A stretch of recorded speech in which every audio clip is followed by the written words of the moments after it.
Olá pessoal, como é que vocês estão? Eu sou o professor Davi Joaquim, professor de História, e hoje eu achei por bem trazer aqui esse debate sobre o descobrimento do Brasil para vocês. Mas antes de a gente decorrer no assunto, nos debruçarmos no assunto, se inscrevam no canal, deixem um like, deixem sua opinião, isso é muito importante. Deixem ideias de vídeo também que eu posso trazer para vocês. E enfim, vamos iniciar. Há sempre uma curiosidade, sabe?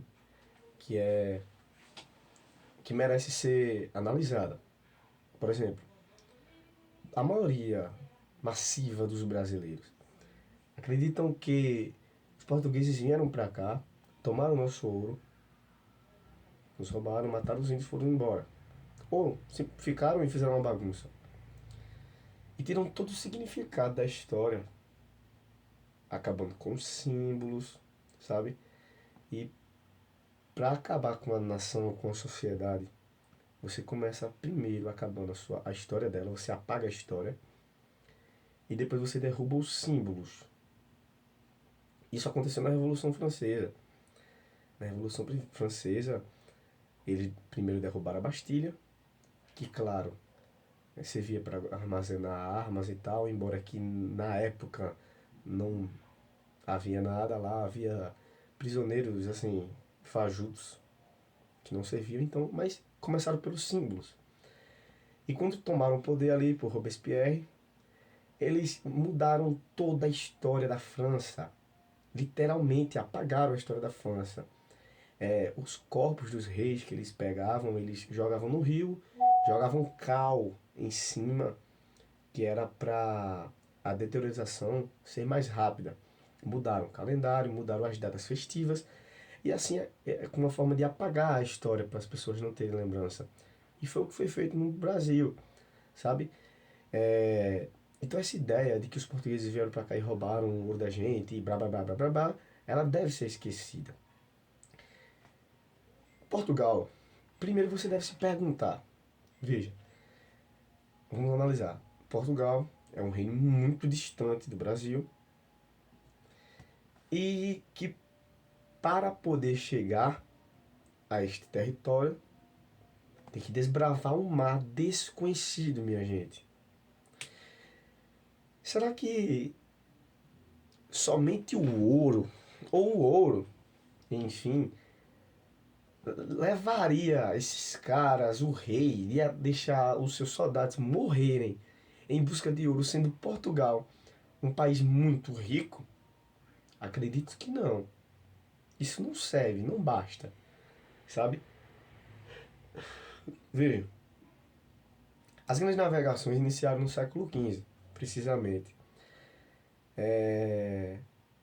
E Portugal era navegantes muito fracos, até a tomada da cidade de Ceuta em 1915, em 1515. Em 1515, quando os portugueses estão no Celta, aí eles há uma hegemonia naval. Celta servia como porto para a África, o Oriente, comércio, sabe? Uma ligação com todo o comércio do Mediterrâneo. Então, a moral de Portugal levantou. E aí ela passou a ser líder das navegações. Vamos lá. Há um homem que é muito bom mencioná-lo, porque ninguém, acredita que ninguém, eu ia dizer quase ninguém, mas acredito que ninguém conhece ele. Chama-se Bartolomeu Dias. Bartolomeu Dias foi um dos homens, ou foi o navegante mais importante para o descobrimento do Brasil. Vejam, minha gente, eu vou ensinar como eu ensino para os meus alunos. Vamos lá, vamos fingir que aqui é Portugal, sabe? Aqui é Portugal e tudo isso é o rio, é o mar. Como eles não tinham mapas precisos de onde ficavam as ilhas, de onde ficava tal lugar, eles tinham medo de sair em direção ao mar e morrerem. Até porque eles acreditavam que eles poderiam chegar ao fim do mar e cair da terra. Vejam que loucura. Eles iriam navegando e chegariam ao fim do mar e cairiam da terra. E, tipo, a gente ri, que é engraçado. Mas, tipo, eles realmente acreditavam nisso. De fato. Acreditavam em bichos dos mares que sairiam para tragá-los, matá-los. Então, só ouro não compensa, sabe? Qual a estratégia eles utilizavam para poder chegar longe, através dos mares? Vamos lá. Se aqui é Portugal, que é terra, tudo isso aqui é mar, eles saem e eles vêm aqui andando, só que eles dizem, não, a gente tá muito longe, vou voltar. Então eles voltam para cá, para terra logo, e vai contornando, e volta para Portugal, sabe? Quem é mais corajoso vai mais adiante. O que for mais adiante é o mais corajoso. E quem chegou muito longe foi Bartolomeu Dias. Bartolomeu Dias, ele chegou ao Cabo da Boa Esperança, lugar extremamente importante para o descobrimento do Brasil. E vejam, muitas pessoas morreram, minha gente, através dessas viagens, porque duravam vários dias, 90 dias, 60 dias, anos, alguns duravam. Teve uma embarcação que saíram 95 homens e voltou somente 15 homens. Eles morriam de fome, de infecção, de falta de alimento. Então era uma missão que não bastava somente o ouro, porque era a vida das pessoas. E Portugal era um país católico, sabe? Portugal era um país católico. E, vejam, é aí que tá, é aí que tá, desabrochar toda essa história. Porque há uma missão que Portugal quer garanti-la, quer concretizá-la, que não é comentada por quase nenhum professor de história, que seja honesto, é claro. Chama-se a missão de Cristo, minha gente. A intenção dos portugueses de virem para cá e descobrir novos territórios, de descobrir as Índias. Se eu disser para vocês que eles não vieram para cá pensando na plantação, enfim, de algo relacionado à terra que eles encontraram, até porque o dinheiro não tinha importância na época, eu estou mentindo. Havia sim. Mas eu afirmo com toda certeza que não era a maior preocupação deles. Porque, vamos lá, eu vou ler a carta, eu vou pontuar aqui a carta de Pero Vaz de Caminha, que ele via para o rei assim que o Brasil, que eles chegam ao Brasil. Vejam, primeiro ele fala sobre... Cadê? Primeiro ele comenta sobre a hospitalidade que os índios deram a eles, que eles eram bem de boa aparência, sabe? Eram gente boa, pessoas simples e, enfim, tentavam passar uma imagem positiva. E ele também menciona a possibilidade de evangelização, veja, reforçando a importância de enviar padres. Pero Vaz de Caminha ele diz assim ao rei: Rei, se você quer fazer uma coisa boa para este povo, envie os padres para cá. E quem é que vai falar em 1917? Em 1517, perdão. São jesuítas, minha gente. Padres extremamente inteligentes, dotados de uma ciência, da maior ciência da época, do conhecimento da época. E aprenderam aqui as línguas originárias, que era o tupi, ensinaram os índios a ler a Bíblia, a construir instrumentos, inclusive os índios importavam instrumentos para Portugal, sabe? Ensinaram os índios a ir para a igreja, a vestir roupas, a casar direitinho, a morar em casas. Os índios não moravam em casas aqui. Eles eram extremamente, como é que eu posso dizer? Não, medievais não. Eles eram pré-históricos, sabe? Pré-históricos. Não havia organização social, não havia liderança, não havia espírito de patriotismo, até porque os índios aqui eles brigavam uns com os outros. Tem tribos também que eram canibais, sabe? que comiam carne humana dos seus inimigos. Sacrificavam a criança, era uma bagunça, sabe? Mas a gente não tem essa imagem do índio. Não, a gente tem a imagem que o índio era bonzinho, que era muito leso e que trocou tudo que tinha por um espelho, sabe? Mas, vamos lá. Professor, houve essa troca? Claro que houve essa troca. Por isso que eu digo que eles ainda contam a história, mas omitem a outra parte. Um índio para pescar aqui, para comer, para sobreviver, gente, ele tinha que ir para o rio, meio-dia, no sol quente, com a lança na mão. Veja como ele era pré-histórico.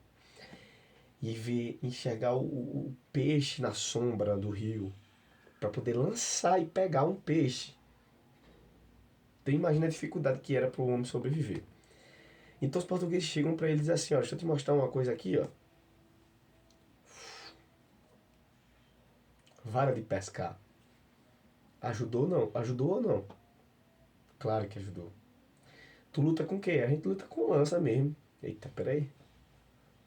Faca. Toma aqui, ó. Vocês moram onde? Não, a gente arma uma barraca aqui mesmo. De mato. Não, isso aí não, rapaz.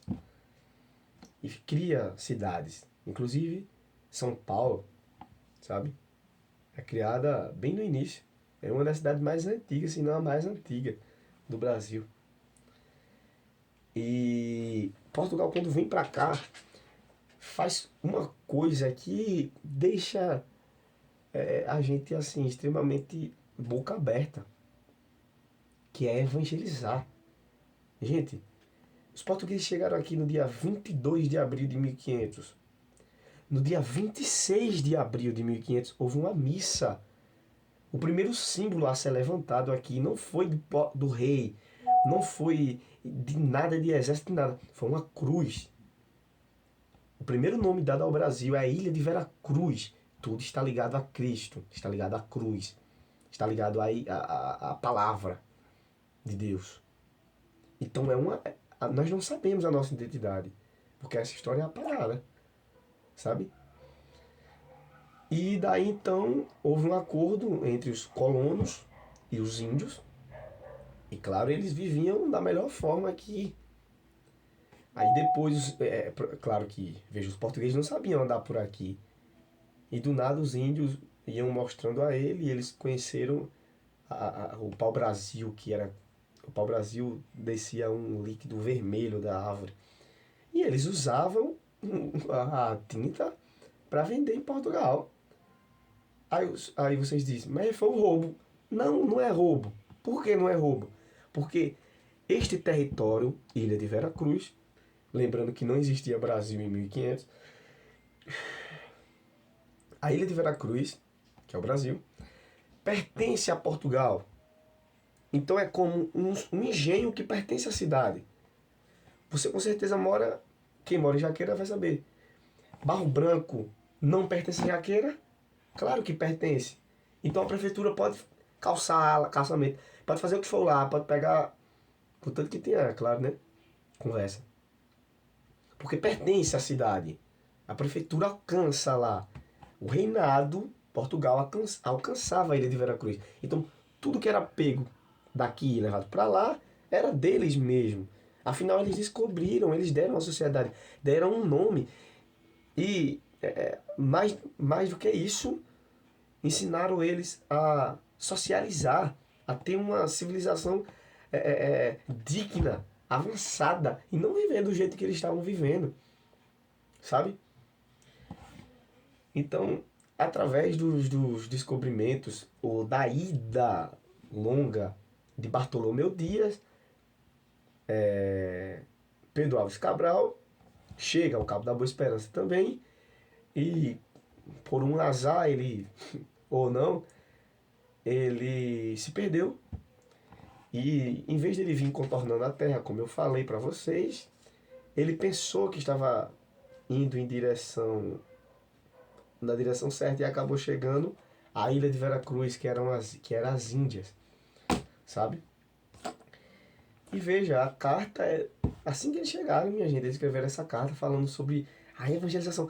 Como que alguém quer vir pra cá pra roubar, pra pegar o ouro e vai falar de evangelização, vai falar de padre, minha gente, de missa? Ninguém faz isso. Professor, não acredito em nada que o senhor falou. Tá bom, então. Tudo bem. Eu tentei. Sempre digo isso. Mas pesquisem, minha gente. Pesquisem, não caiam em discursinho. Principalmente discurso fraco. A esquerda ama enganar, ama apagar a história, sabe? E não vamos deixar isso acontecer. Principalmente com o nosso país, que está nos seus piores momentos, nos seus piores dias. Então é isso. Valeu, pessoal. Espero que vocês tenham gostado. Sou o professor Davi Joaquim e é uma satisfação conversar com vocês.